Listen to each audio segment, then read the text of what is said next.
हाँ, तो आपका पहला चैप्टर कौन सा है भाई? इलेक्ट्रोस्टैटिक, ठीक है। इलेक्ट्रोस्टैटिक क्या है, देखो समझते हैं। टॉपिक डालो सब कोई। इलेक्ट्रोस्टैटिक, ठीक है। इलेक्ट्रोस्टैटिक, देखो सब कोई इधर। इलेक्ट्रोस्टैटिक के अंदर भैया सबसे पहले हम लोग समझते हैं। अब चलो पढ़ाई करेंगे, देखो जरा जो। देखो भैया, ये दो वर्ड से कंप्राइजेज है। इलेक्ट्रो और क्या चीज जल्दी बताओ यहाँ से। स्टैटिक, ठीक है। इलेक्ट्रिक किसके लिए यूज हुआ है? कहीं ना कहीं ये कोई ना कोई प्रीफिक्स लग रहा है इलेक्ट्रॉन का, बोलो यार ये सो। इलेक्ट्रॉन से अगर आज से इलेक्ट्रॉन उठा लो तो इलेक्ट्रॉन आ जाएगा, बोलो यार ये सुनो। और static is the position of what, जल्दी बताइए। रेस्ट। तो जब कोई कोई चार्ज, इलेक्ट्रॉन एक प्रकार का क्या है, जल्दी बताओ यहाँ से। चार्ज है। और चार्ज अगर क्या चीज में रहे, जल्दी बताओ यहाँ से। रेस्ट में। तो दैट इज बेसिकली क्या। तो अगर चार्ज क्या चीज में रहता है, जल्दी बताओ। रेस्ट में। उससे रिलेटेड जो भी फेनोमेनन होंगे, उससे रिलेटेड जो भी क्या होगा, फेनोमेनन अकर होगा, उसे ही बेसिकली क्या कहा जाता है, जल्दी बताओ यहाँ से। इलेक्ट्रोस्टैटिक, ठीक है। तो चार्ज को क्या चीज में रख दो, जल्दी बताओ। रेस्ट में। क्या चीज में रख दो, रेस्ट में। चार्ज को अगर रेस्ट में रख दोगे then that is basically called as क्या कहलाता है, बोलो यहाँ से। इलेक्ट्रोस्टैटिक। अब चलो इसको समझते हैं थोड़ा और डिटेल से। लेकिन चार्ज को अगर कंडीशन देखा जाए, अगर चार्ज को रेस्ट में रखें, फिर अभी बताया था मोशन में रखें, तो मोशन में दो कैटेगरी हो सकती है, जल्दी बताओ कौन कौन सी। या तो यूनिफॉर्म मोशन को गेन करेगा, या फिर कैसा मोशन को, नॉन यूनिफॉर्म मोशन को, बोलो हाँ या ना। या तो यूनिफॉर्म या तो कौन सा, नॉन यूनिफॉर्म। तो अगर चार्ज रेस्ट में है, तो उसके साथ एक फील्ड प्रोड्यूस होता है उसके आसपास, अभी समझेंगे फील्ड विल्ड क्या होता है।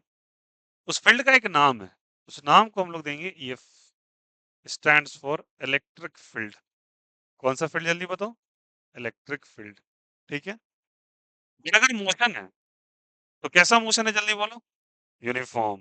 यूनिफॉर्म मतलब v का वैल्यू कांस्टेंट या कांस्टेंट, वेलोसिटी कांस्टेंट और फॉर्म मोशन। तो अगर मोशन यूनिफॉर्म है, v क्या है, जल्दी बताइए। कांस्टेंट है, तो याद रखना इसके साथ एक फील्ड आता है that is called as electric field, और साथ ही साथ एक फील्ड और आएगा that is called as a magnetic field. कौन सा फील्ड, जल्दी बताइए। Magnetic field. इलेक्ट्रिक फील्ड का मेजरमेंट, सॉरी मैग्नेटिक फील्ड को हम मेजर करते हैं बी वेक्टर से, क्या चीज से, बी वेक्टर से।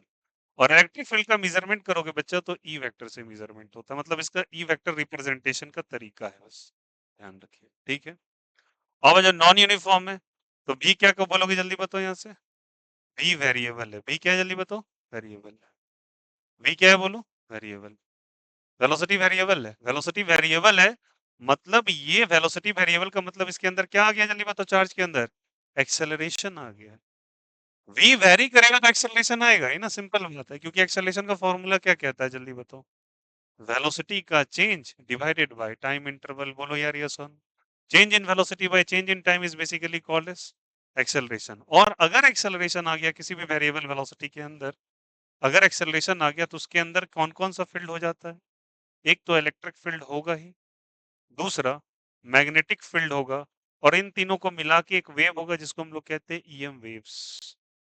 कौन सा वेव होगा, जल्दी बताइए। ईएम वेव, ठीक है। अब बताओ हम लोग कौन सा चैप्टर पढ़ रहे हैं। इलेक्ट्रोस्टैटिक। इलेक्ट्रोस्टैटिक में चार्ज क्या चीज में, जल्दी बताओ। रेस्ट में। तो अगर चार्ज रेस्ट में है, तो मैंने कहा चार्ज क्या चीज में होना चाहिए, जल्दी बताइए। रेस्ट में। उसके कारण कौन सा फील्ड प्रोड्यूस हो रहा है, इलेक्ट्रिक फील्ड। और इसी के अंदर जो स्टडी करते हैं हम लोग, ये इलेक्ट्रिक फील्ड किस में स्टडी किया जाता है, तो इसी चैप्टर के अंदर, इलेक्ट्रोस्टैटिक के अंदर। किसके अंदर, जल्दी बताओ। इलेक्ट्रोस्टैटिक के अंदर। मतलब बाय डिफॉल्ट हम लोग चार्ज को क्या चीज में रखने वाले हैं, रेस्ट में या मोशन में, रेस्ट में।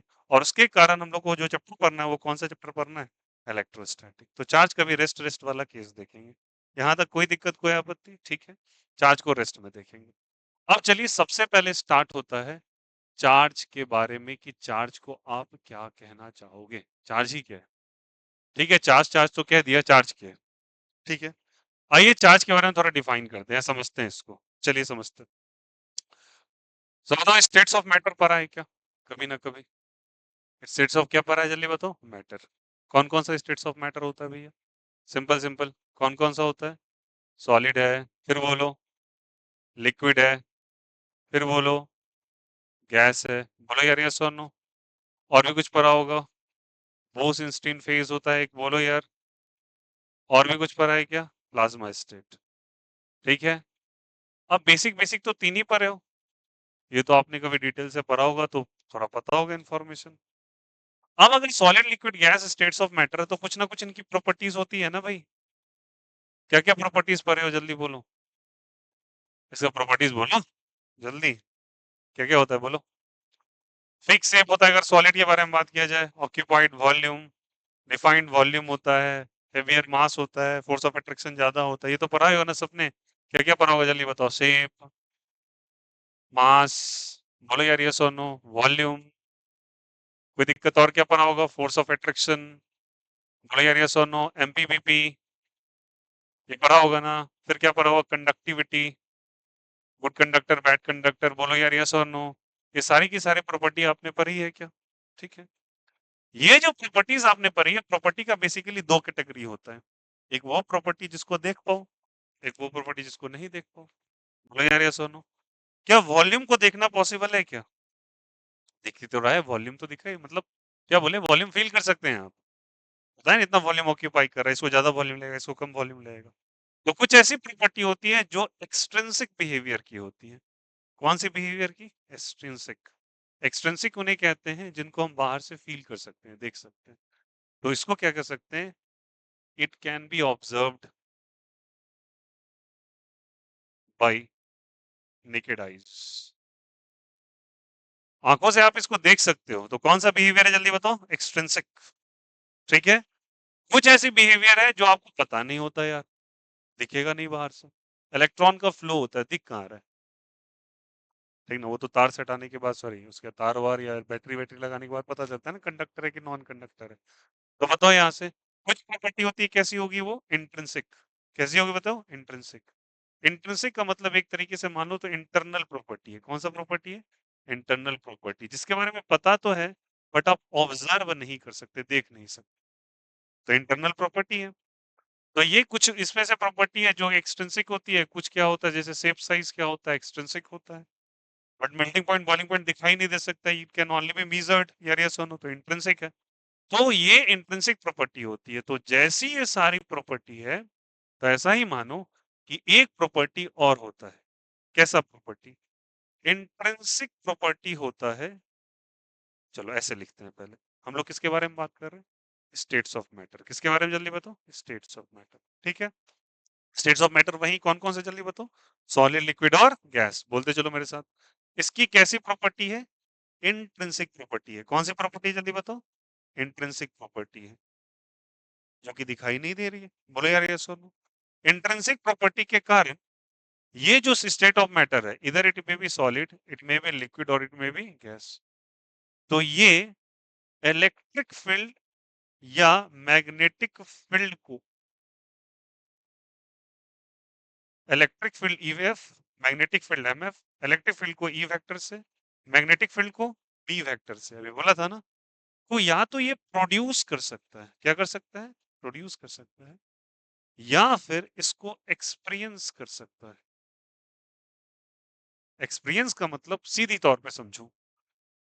एक बॉडी का तुम उठा के ले गए कहीं पर और देखिए तुमसे दूर भागने लगा वो। तुम देखते हो कहाँ जा रहा है, तो किसी और ऑब्जेक्ट के पास वो भागा जा रहा है। क्यों भागा जा रहा है? कि वो ऑब्जेक्ट उसको अट्रैक्ट कर रहा है। ये अट्रैक्शन वाला केस कहाँ से आ रहा है? ये अट्रैक्शन वाला केस इन दोनों से पॉसिबल है, इलेक्ट्रिक फील्ड से भी और मैग्नेटिक फील्ड से भी।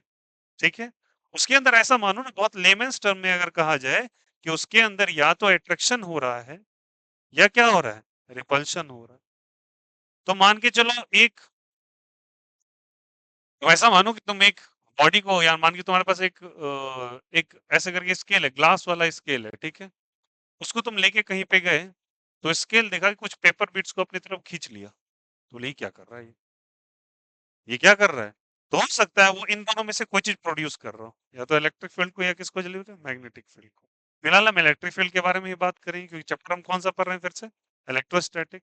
तो ये इसको प्रोड्यूस कर रहा है, या फिर देखा कि तुम्हारे हाथ से वो रॉड खिंचा के कहीं और जाके चिपक गया, भाई किसी ने उसको खींच लिया, तो उसने क्या किया, एक्सपीरियंस किया या प्रोड्यूस किया, एक्सपीरियंस किया। तो या तो वो प्रोड्यूस कर सकता है या क्या करेगा, एक्सपीरियंस करेगा। तो उसके अंदर कौन कौन सा फेनोमेनन हो सकता है, या तो अट्रैक्शन या तो रिपल्शन, ठीक है, या तो अट्रैक्शन या तो रिपल्शन। और अगर ये जो प्रॉपर्टी होती है किसी के अंदर, जैसे तुमने प्रॉपर्टी पढ़ी, तो इसी स्टेट ऑफ मैटर की इंट्रिंसिक प्रॉपर्टी जिसके कारण वो इलेक्ट्रिक फील्ड या मैग्नेटिक फील्ड को प्रोड्यूस करेगा या एक्सपीरियंस करेगा, उसके अंदर अट्रैक्शन हो सकता है या रिपल्सन हो सकता है। इस प्रॉपर्टी का नाम, इस इंट्रिंसिक प्रॉपर्टी का नाम ही क्या होता है, जल्दी बताओ, चार्ज होता है। क्या नाम होता है, जल्दी बताओ, चार्ज। तो चार्ज को बेसिकली समझ में आया क्या कहते हैं, जल्दी बताओ। तो ये कैसा प्रॉपर्टी है, जल्दी बताओ, सारे बच्चे बताओ, अगर इसका आंसर लिखना चाहे तो क्या लिखेंगे, बताओ, बोलो, ये कैसी प्रॉपर्टी है, जल्दी बताओ, इंट्रिंसिक या एक्सट्रिंसिक लिखेंगे, इट इज, बोलो सब कोई, N intrinsic property of what, जल्दी बताओ, property of state of matter ना, नॉट चार्ज, डिफाइन ही कर रहे हैं उसको, state of matter by which, क्या कर रहा है, जल्दी बताओ, इधर इट, इधर इट प्रोड्यूसेस, और बोलो सब कोई, और एक्सपीरियंसेस, क्या एक्सपीरियंस कर रहा है, जल्दी बताओ, कौन सा फील्ड, इलेक्ट्रिक फील्ड, और कौन सा field, magnetic field, by virtue of attraction, और क्या हो रहा है, जल्दी बताइए ऐसे, और रिपल्सन, बोलो हाँ या ना, बाय वर्च्यू ऑफ एट्रैक्शन और क्या चीज, रिपल्शन। क्या ये डेफिनेशन उतना भी टफ नहीं है जितना समझने में लग रहा है, बोलो यार यस और नो। तो चार्ज तो बेसिकली यही कहलाएगा, बोलो यार यस और नो, क्या कहेंगे, किसी भी स्टेट ऑफ मैटर की आंतरिक प्रॉपर्टी, आंतरिक बिहेवियर, मतलब जो बाहर से नहीं दिखाई दे रही है, जिसके कारण वो इलेक्ट्रिक फील्ड या मैग्नेटिक फील्ड को प्रोड्यूस कर रहा है या क्या करने लगा है, उसको एक्सपीरियंस करने लगा है, किसके कारण, हमको कैसे दिखाई दे रहा है, by virtue of means what, हमें कैसे दिख रहा है, या तो अट्रैक्शन हो रहा है या क्या हो रहा है, रिपल्शन हो रहा है, हमको तो ऐसे ही पता चल रहा है। And that is basically called as, क्या कहलाता है, जल्दी बताइए, चार्ज कहलाता है। तो क्या चार्ज चार्ज गेम खत्म, समझ में आ गया सभी को, चार्ज में कोई दिक्कत, कोई आपत्ति। तो चार्ज एक प्रॉपर्टी है, जैसे ये प्रॉपर्टी है वो भी एक प्रॉपर्टी है, बट ये कौन सी प्रॉपर्टी है, इंट्रिंसिक प्रॉपर्टी है, कोई दिक्कत कोई आपत्ति। चलिए समझते हैं, यहाँ तक क्लियर है सभी को। अब आ जाओ चार्ज के बारे में बात करें, तो क्या ये एसआई यूनिट, सॉरी, ये चार्ज एक फिजिकल क्वांटिटी है, क्या ये चार्ज एक फिजिकल क्वांटिटी है, तो हम लोग लिखेंगे यस, चार्ज इज व्हाट, जल्दी बताइए, charge is a physical what, जल्दी बताओ यहाँ से, क्वांटिटी, कौन सी क्वांटिटी है, जल्दी बताओ, फिजिकल क्वांटिटी। अब बताओ 11th वाला दिमाग लगाओ, अगर ये फिजिकल क्वांटिटी है तो इसको मीजर कर सकते हैं, क्या कर सकते हैं, इसको measure, those quantity which can be measured by certain reference is called as a physical quantity, जैसे कि मास को किलोग्राम से, वॉल्यूम को लीटर से, बोलो यार यस सुनो, लेंथ को मीटर से, सेंटीमीटर से, किलोमीटर से, उसी तरीके से इसको भी मेजर कर सकते हैं। तो क्या ये एक फिजिकल क्वांटिटी है, तो answer is yes, it's a physical quantity, simple है भाई। और अगर ये फिजिकल क्वांटिटी है तो भाई साहब का कोई ना कोई ऐसा यूनिट होगा, क्या होगा, जल्दी बोलो, ऐसा यूनिट। और अगर ऐसा यूनिट होगा तो ऐसा यूनिट क्या होगा, ऐसा यूनिट होता है कूलम्ब, क्या होता है ऐसा यूनिट, कूलम्ब। तो ऐसा यूनिट याद रखिएगा, इसका क्या होता है, कूलम्ब, ऐसा यूनिट क्या होगा, बोलो, कूलम्ब, ठीक है, सिंपल है। और इसको क्या लिख सकते हैं, ऐसा यूनिट कूलम्ब लिख सकते हैं, और कूलम्ब को क्या लिख सकते हैं, देखो सारे बच्चे ध्यान देना, कूलम्ब को लिख सकते हैं current into time, current into क्या लिख सकते हैं, टाइम, क्लास 10th याद आ रहा है क्या, करंट इनटू टाइम, करंट का ऐसा यूनिट, करंट का ऐसा यूनिट, वेरी गुड, क्या जल्दी बताओ, एम्पियर, सबने पढ़ा है क्या, गारंटीड। करंट का ऐसा यूनिट क्या होता है, बोलो, एम्पियर होता है। और टाइम का क्या होता है, टाइम का क्या होता है, सेकेंड। तो करंट का एम्पियर और टाइम का क्या चीज, सेकेंड, करंट का एम्पियर और टाइम का सेकेंड।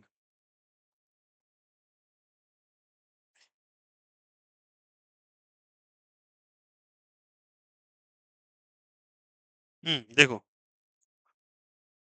तो ये क्या हो जाएगा, करंट इंटू, करंट का क्या लिखेंगे, एम्पियर, इंटू क्या लिखेंगे, सेकेंड। यहां तक कोई दिक्कत, कोई आपत्ति। तो चाहो आप इसके जगह लिख सकते हो एम्पियर इंटू सेकेंड, हर बार आना नहीं है, ठीक है, आराम आराम से सुनो, क्लियर है यहाँ से।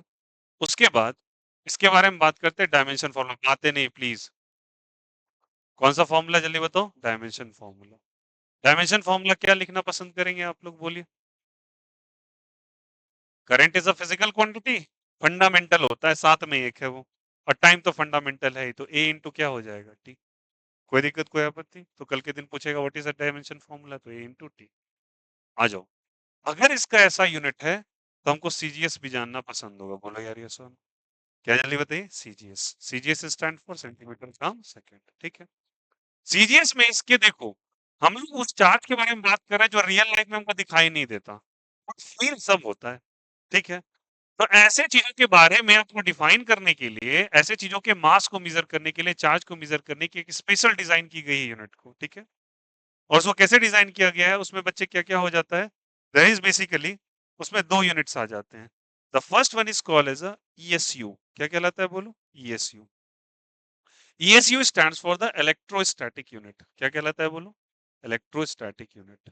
तो आपसे कोई कल के दिन पूछे कि ईएसयू कौन सा यूनिट है, इलेक्ट्रोस्टैटिक यूनिट है, किसके अंदर मेजर किया जाता है, सीजीएस के अंदर। किसके अंदर मेजर किया जाता है जल्दी बताइए, सीजीएस के अंदर।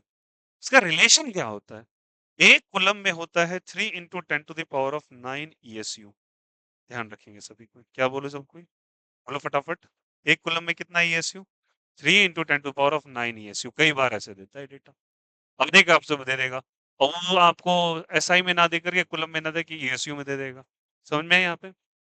उसके बाद इलेक्ट्रोस्टैटिक यूनिट, अब देखो फॉल्ट क्या है, फॉल्ट नहीं है, बाय डिफॉल्ट क्या है, डिफॉल्ट ये है कि अगर इलेक्ट्रिक फील्ड चार्ज है, तो मैंने बोला पहले बुक के अंदर एनसीईआरटी में आपको चार्ज के बारे में स्टडी करना है। तो चार्ज या तो रेस्ट में हो सकता है या क्या चीज में, मोशन में। अगर रेस्ट में हुआ तो भैया इलेक्ट्रोस्टैटिक, और मोशन में हुआ तो, मोशन हुआ तो करंट, इलेक्ट्रिसिटी आ जाएगा, मैग्नेटिक फील्ड आ जाएगा, ईएमआई आ जाएगा, सब कुछ आ जाएगा। बोलो यार ये सोनू, अभी फिर क्या चीज में बताओ, रेस्ट में। तो कल के दिन ये चार्ज मूवमेंट भी दे सकता है, और अगर मूवमेंट आएगा तो कौन सा फील्ड आ जाएगा, मैग्नेटिक फील्ड आ जाएगा। तो इसके यूनिट का नाम बच्चे जो हो जाता है, बेसिकली तो सेकेंड यूनिट जो इसके अंदर हो जाती है, उसको कहते हैं ईएमयू। क्या कहते हैं इसको, ईएमयू। तो क्या नाम होना चाहिए इसका, इलेक्ट्रो, बोलो सब कोई, मैग्नेटिक यूनिट। कौन सा यूनिट, इलेक्ट्रोमैग्नेटिक यूनिट, जो कि मैग्नेटिक फील्ड के टर्म में है, पर्स के टर्म में। इसका रिलेशन क्या होता है, एक कूलम बराबर 1/10 ईएमयू, याद रखिएगा।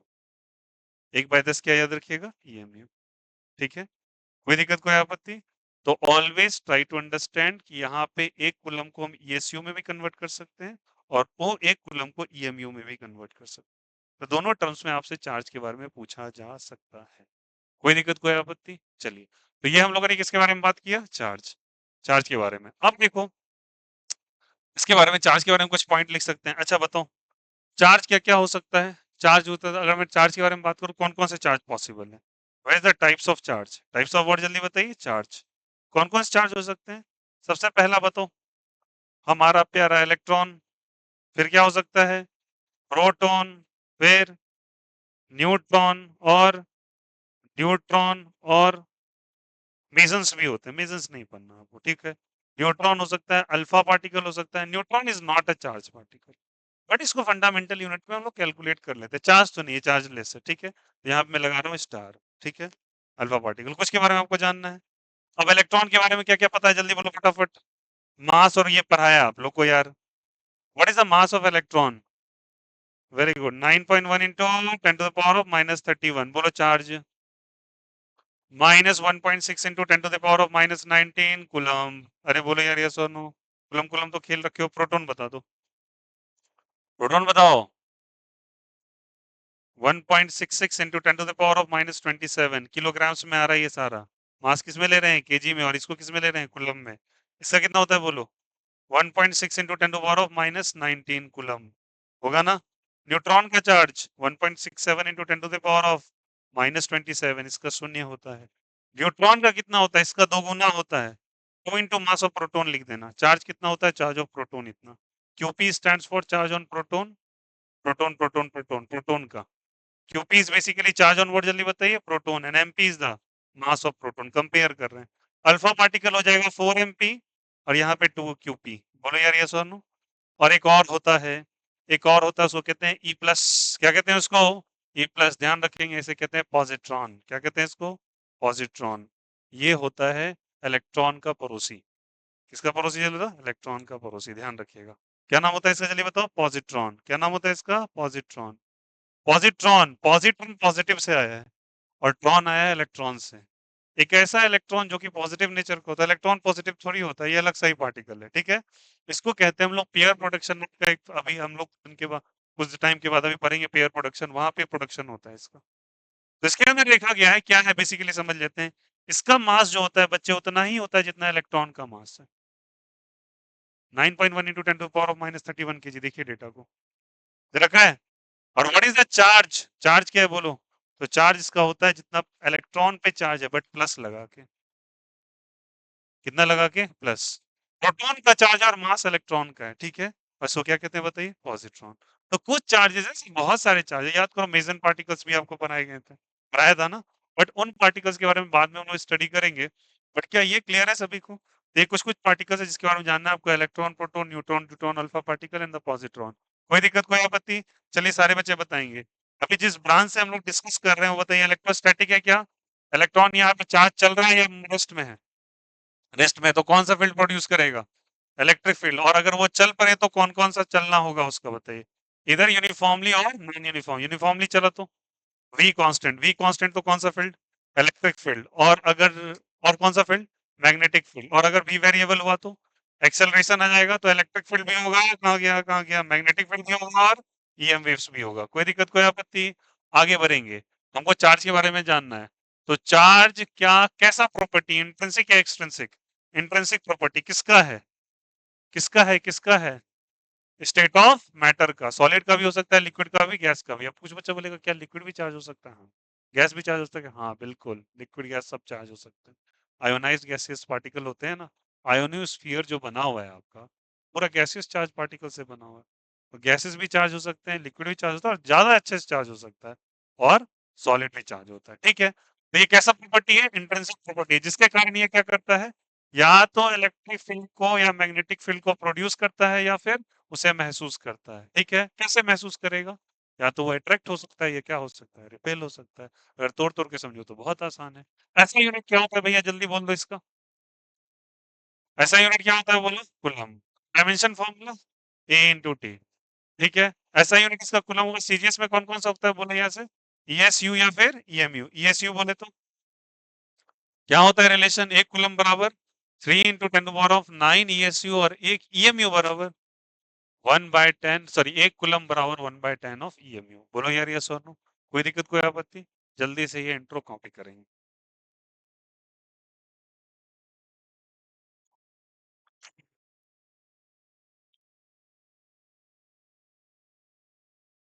जल्दी से कॉपी करो सभी।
चलो बढ़े आगे, बोलो भाई।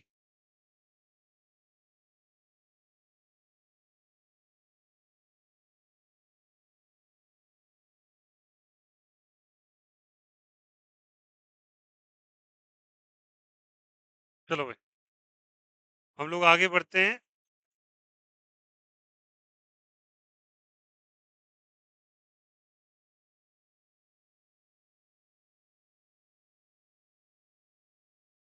हम्म,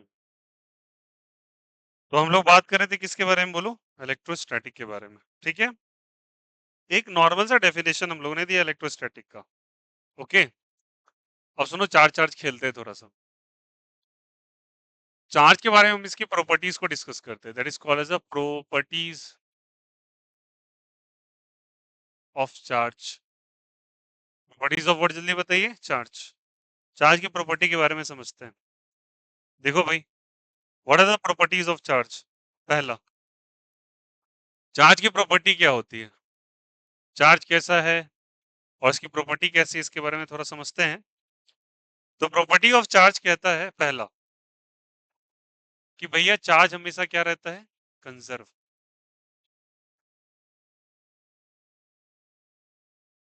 मतलब दूसरे वे से कहा जाए, that is called as a conservation of charge. ठीक है, सबने सुना होगा, none neither be created nor be destroyed, blah blah blah. ये तो बातें समझी होंगी, बट इसको बेसिकली समझते क्या है। अब चार्ज के बारे में बात किया जाए बच्चे, सही बात है, इसको न्यू चार्ज को देखिए यहां से हम बोलेंगे, क्या बोलेंगे, वही बात है। इसको हम लोग क्या कर सकते हैं, चार्ज के बारे में बात किया जाए तो क्या लिखेंगे, बोलो? Neither be created nor be destroyed. बोलो यार, यस और नो। या फिर ऐसा करके लिखो, बेहतर होगा, for an isolated system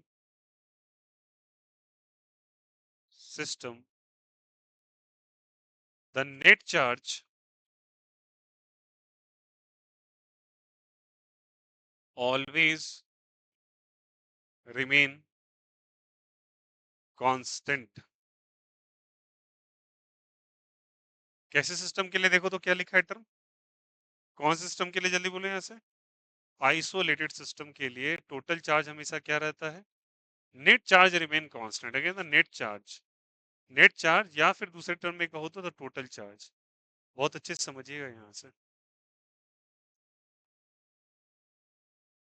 neither be created nor be destroyed, और दूसरे टर्म में इसको कहा जाए एक और, it can only be transferred from one object to another. एक ऑब्जेक्ट से दूसरे ऑब्जेक्ट की तरफ इसको ट्रांसफर कर सकते हैं बस आप। ठीक है, ये कुछ डेफिनेशन जो सपोर्ट करता है कि चार्ज हमेशा क्या रहता है, कंजर्व रहता है। ठीक है, कैसे? चलिए इस बात को थोड़ा समझा जाए। लेट अस सपोज ये बॉडी ए है, ये बॉडी क्या है, जल्दी बताइए? बी है। ठीक है, ए और बी बॉडी है।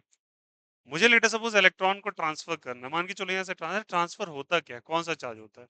तो बेसिकली बच्चे इलेक्ट्रॉन ट्रांसफर हो पाता है। क्या ट्रांसफर हो पाता है? इलेक्ट्रॉन। इलेक्ट्रॉन ट्रांसफर हुआ, जहां से इलेक्ट्रॉन ट्रांसफर होता है वहां पे कैसा चार्ज जाता है, प्लस। और जहां पे ट्रांसफर होता है वहां पे, ठीक है, जहां पे प्लस और वहां पे जहां से गया उसमें प्लस, और जिस पे गया उस पे माइनस। तो उसी तरीके से सोचो, ये चार्ज बॉडी ए है, ये बॉडी बी है, तो ए बॉडी से बी बॉडी की तरफ इलेक्ट्रॉन ट्रांसफर हो रहा है। क्या ट्रांसफर हो रहा है? इलेक्ट्रॉन। और दो इलेक्ट्रॉन ट्रांसफर हो रहे हैं, तो इस पे दो निगेटिव चार्ज आ जाएगा और इस पे दो कैसा आ जाएगा, पॉजिटिव चार्ज। ठीक आ जाएगा। अब देखो मेरी बात को समझना, मान के चलो इनिशियली ये बॉडी ऐसा करके था, कैसे समझना है यहाँ पे? इनिशियली बॉडी देखोगे तो इस पे अगर एक ही इलेक्ट्रॉन ट्रांसफर हो तो इस पे कितना चार्ज था, बोलो? 1 कूलम। ऐसा मान लेते हैं, और इस पे कैसा चार्ज था, -1। अब इस पे कितना है, बोलो? +2 कूलम। कितना है, -2। ए पे +1 से +2 हो गया, इस पे -1 से -2 हो गया। लेकिन अगर इन दोनों को जोड़ दिया जाए, सम अप किया जाए, तो +1 -1 आंसर इज व्हाट, बताओ? 0। +2 -2 आंसर इस बार जल्दी बताइए जी। तो टोटल चार्ज हमेशा तो सेम ही है, इंडिविजुअल चार्जेस बदल रहे हैं बट टोटल चार्ज हमेशा क्या रह रहा है, सेम या डिफरेंट, सेम रह रहा है। ठीक है, इंडिविजुअल चार्जेस बदल रहे हैं बट टोटल चार्ज क्या रह रहा है, सेम। तो हम लोग क्या लिख सकते हैं, QA + QB is equal to QA dash plus QB dash. बोलो यार ये सुन, ये वाला इनिशियल है या फाइनल है, इनिशियल है। और ये वाला कैसा है जल्दी बताओ, फाइनल है।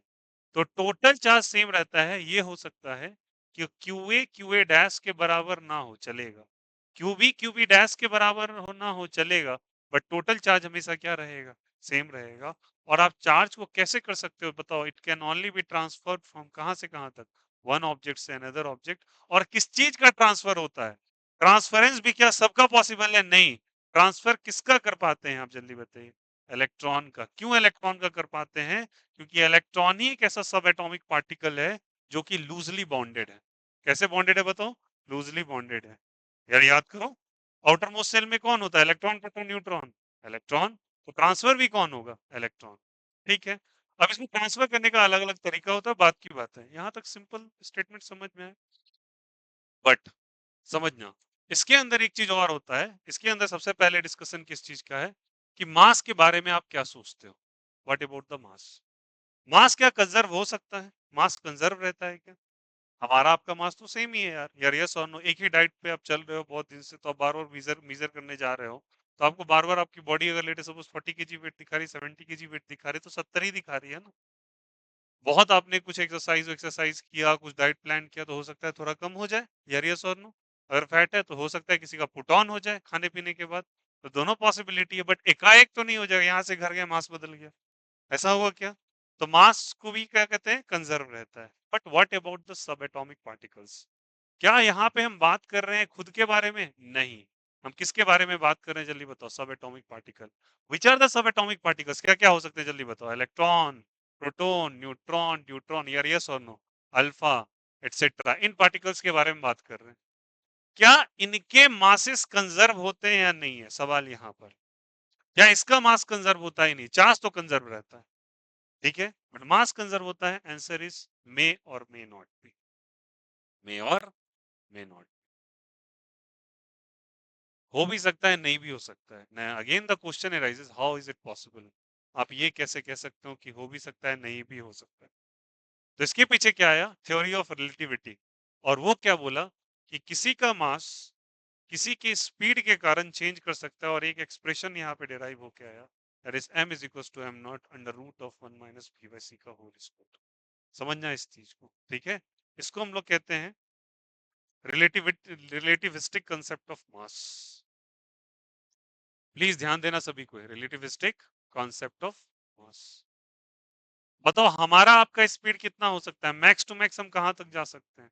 बहुत स्पीड अगर हम लोग जाएंगे तो 700-800 मीटर पर सेकंड, किस भी अंदर जो हम एरोप्लेन जेट प्लेन्स के अंदर बैठे हैं, उससे बियॉन्ड तो हम नहीं जा सकते ना।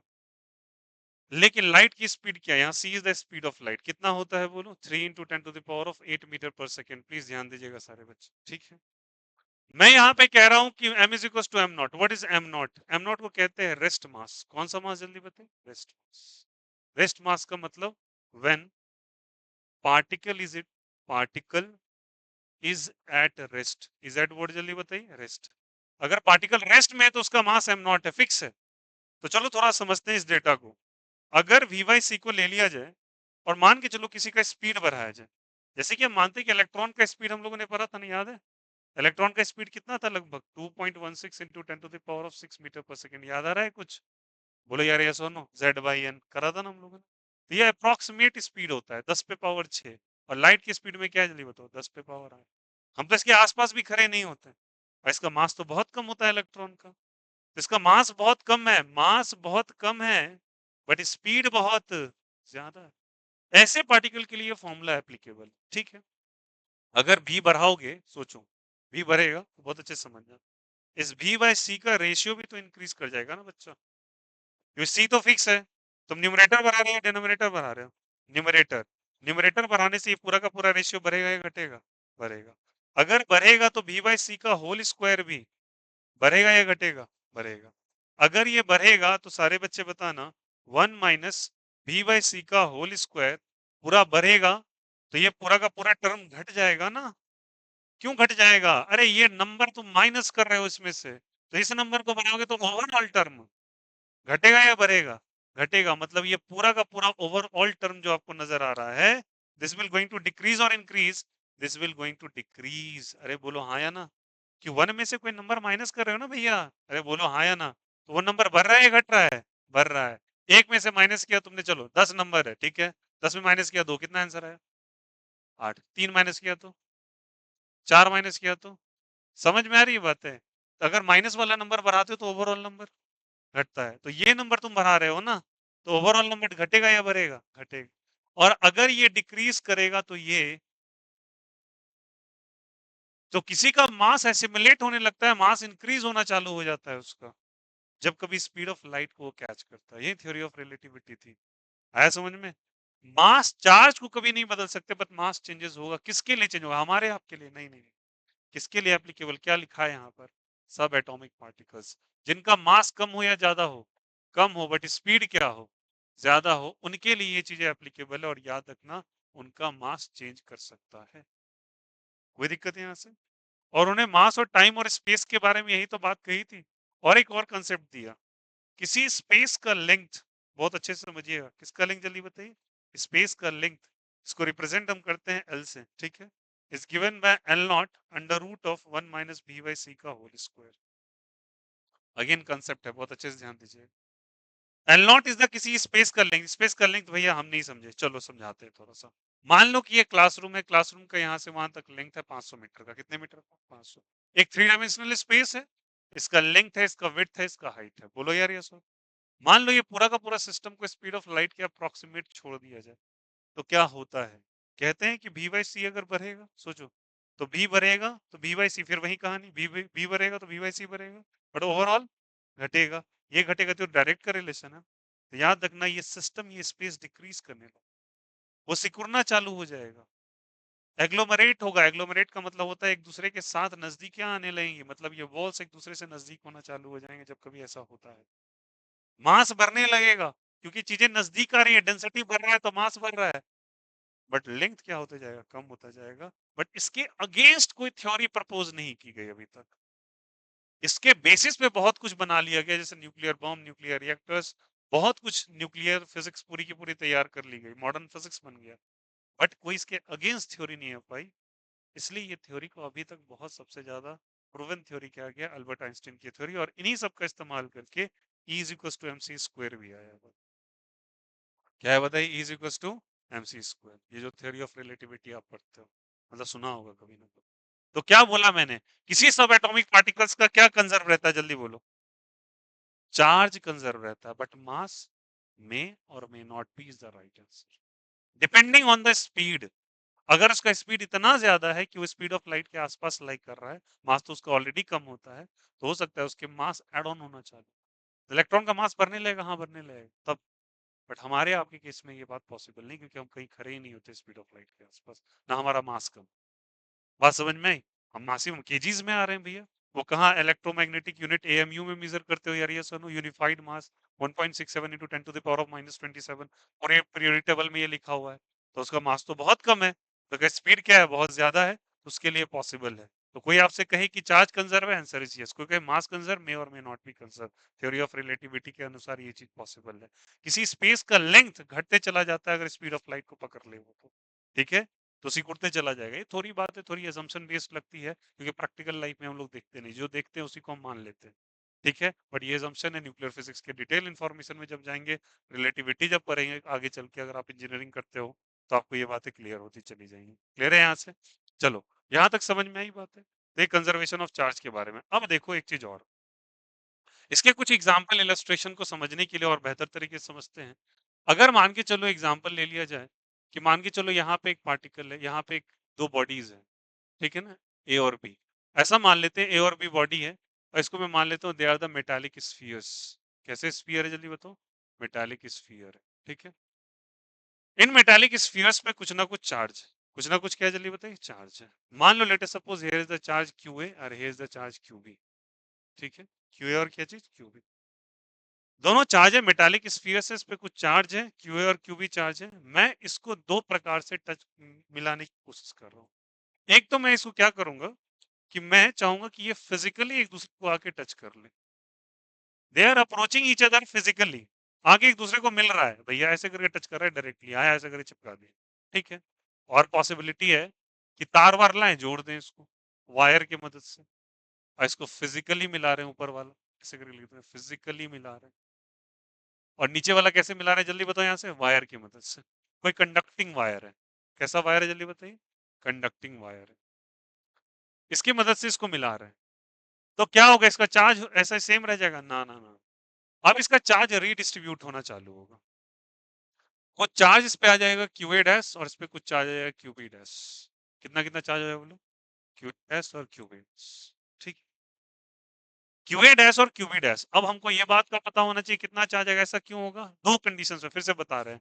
अगर दोनों को फिजिकली टच करा दिया, एक दूसरे से मिला दिया, या फिर कोई तार लग दिया, मतलब कोई ऐसा माध्यम होना चाहिए जिससे इलेक्ट्रॉन का ट्रांसफर होना पॉसिबल है।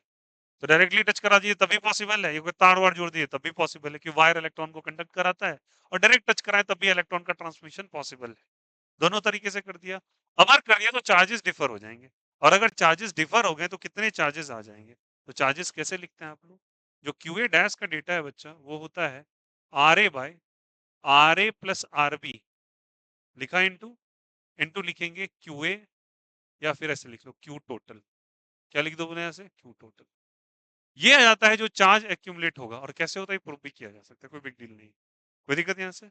सिमिलरली अगर मुझे क्यूबी डैश का डेटा चाहिए था, कैसा डेटा चाहिए बताइए, किसका डेटा, क्यूबी डैश का डेटा अगर चाहिए मुझे, क्यूबी डैश का वैल्यू कितना है।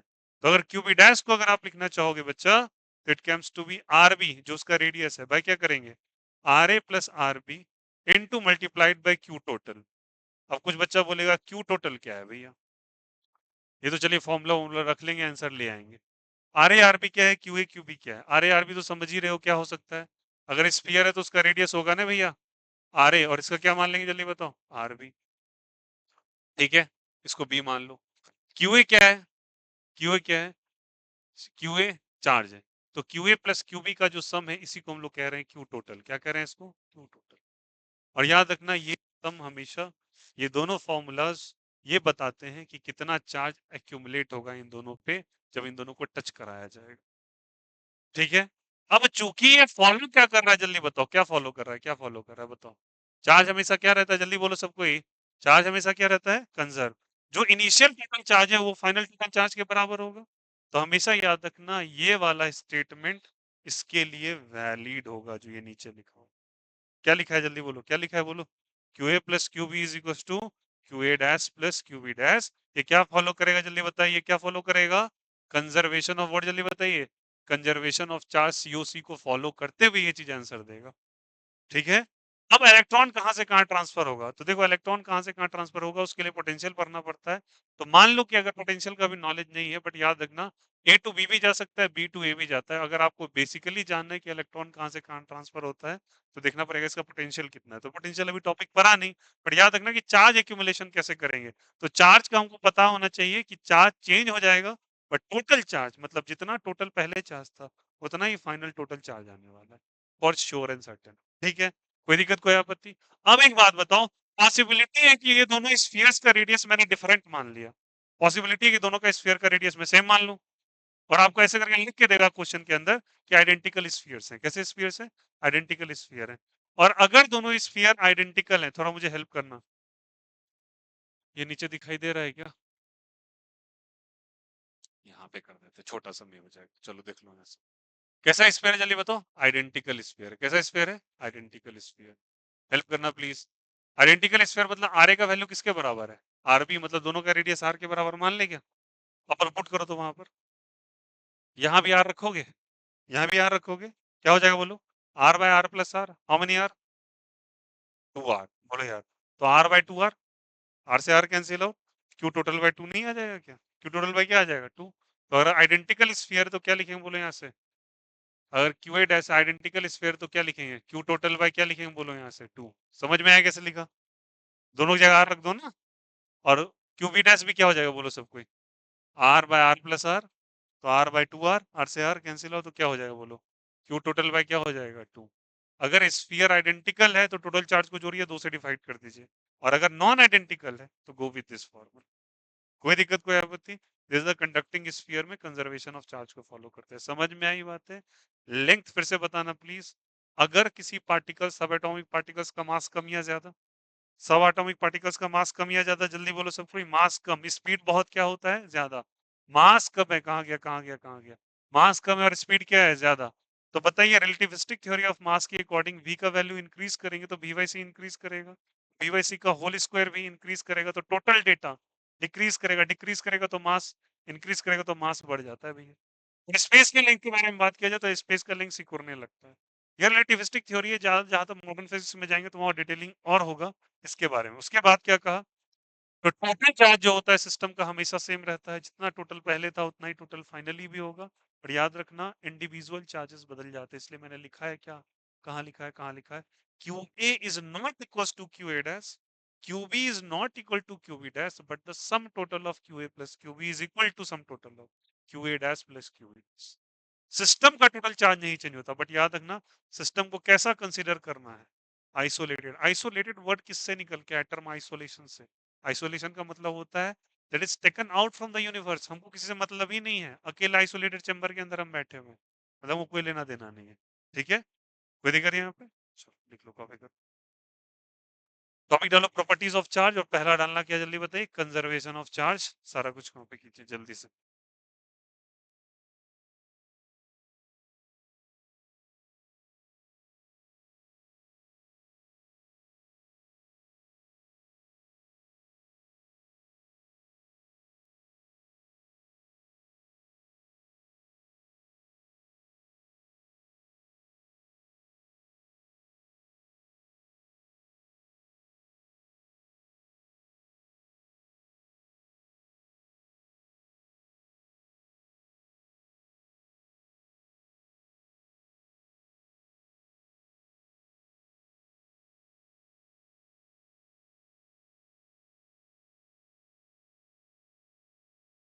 कल आपका कल आपका भैया वो, कल फिजिक्स ही होगा, परसों के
27 from MTG and 1 to 11 from haloalkanes and haloarenes chapter का नेम है।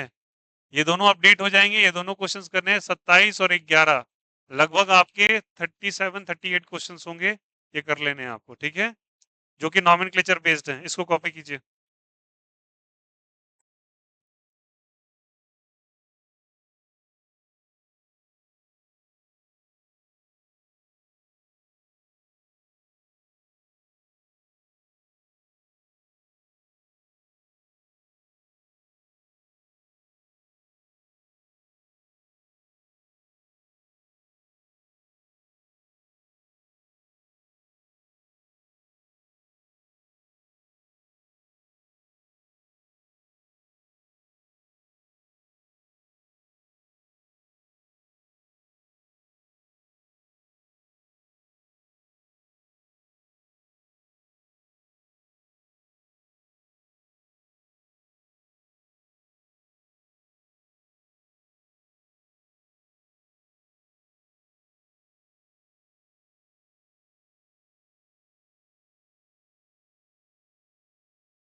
बात नहीं।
चलिए भैया देखो इधर लास्ट।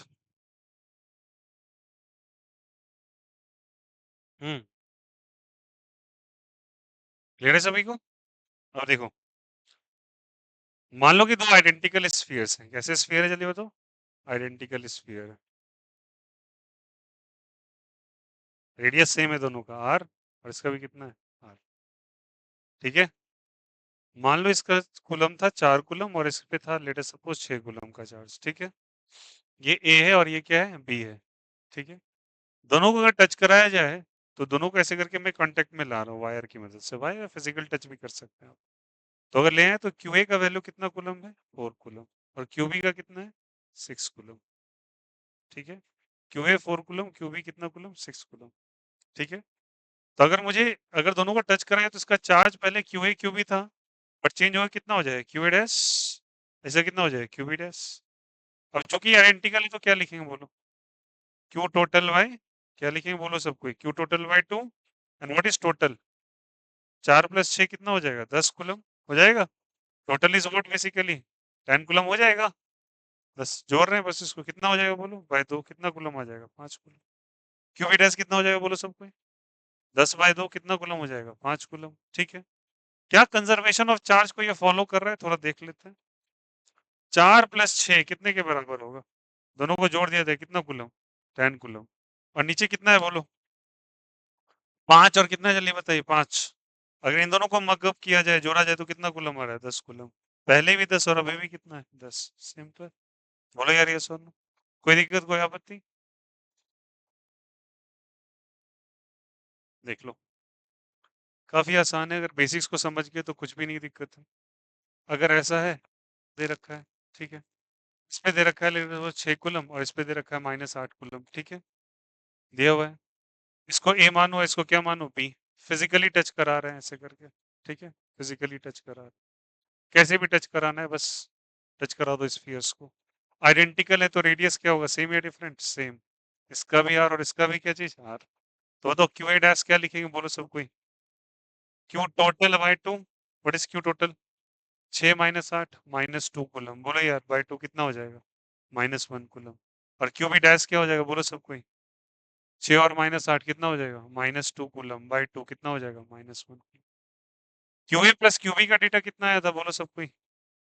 6 - 8 -2 कूलम है, और Q A dash plus Q B dash भी कितना है बोलो? -1 कितना कूलम -2।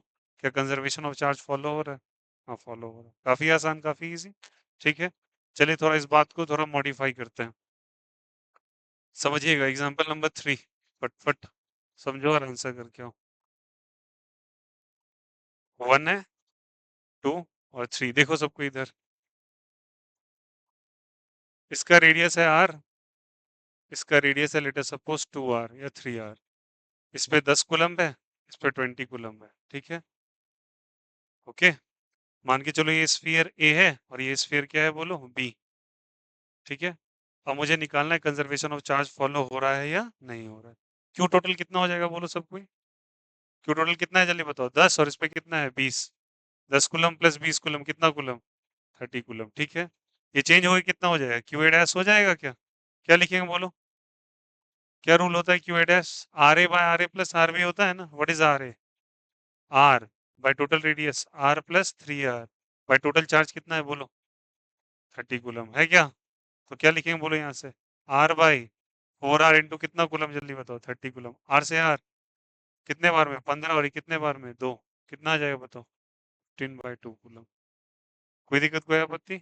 आ गया ना? तो क्यू ए डैश आ गया। क्यू ए डैश कितना लिखेंगे बोलिए आप? कितना रेडियस है बोलो? 3r बाई क्या लिखेंगे बोलो? आर प्लस 3r इंटू कितना कूलम जल्दी बताओ? Total 30 coulomb. तो 3r/4r हो जाएगा क्या? इंटू कितना कूलम हो जाएगा? 30 कूलम। आर से आर कैंसिल आउट। कितने बार चला जाएगा? 2। ये कितने बार चला जाएगा बोलो बोलो? 15। 15 दिया कितना हो जाएगा? 45/2 कूलम। अग्री कर रहे हो क्या? अब Q A plus Q B का वैल्यू कितना आया? 30। Q A dash plus Q B dash को जोड़िए कितना हो जाएगा बोलो? 15/2, 45/2। बोलो हाँ या ना? 2 एलसीएम हो जाएगा, कितना हो जाएगा बोलो? 60/2 कितना हो जाता है? 30 कूलम। अरे बोलो आया नहीं आया? 30 पहले भी था 30 बाद में भी। कैसे भी करो आंसर आना ही। समझ में आया यहाँ से? This is all about the conservation of charge. उम्मीद कर रहा हूँ सबको समझ में आया होगा। कोई दिक्कत? चलिए जल्दी जल्दी कॉपी कर लो ये एग्जाम्पल। एक कल कौन सा डे है भाई? वेडनेसडे है। एक काम करते हैं, कल ही जीओ से शुरू ही कर देते हैं, छोड़ो। कल ले आना, सॉरी नोटबुक तो आपका बन ही गया है ना। कल जनरल ऑर्गेनिक केमिस्ट्री स्टार्ट करेंगे। होमवर्क डे आफ्टर टुमारो, मतलब कल के बाद वाला कल में कर देंगे, ठीक है डिस्कस। बट होमवर्क पूरा बन जाना चाहिए आपका, ठीक है। नेक्स्ट के नेक्स्ट क्लास में कल जीओसी इंट्रो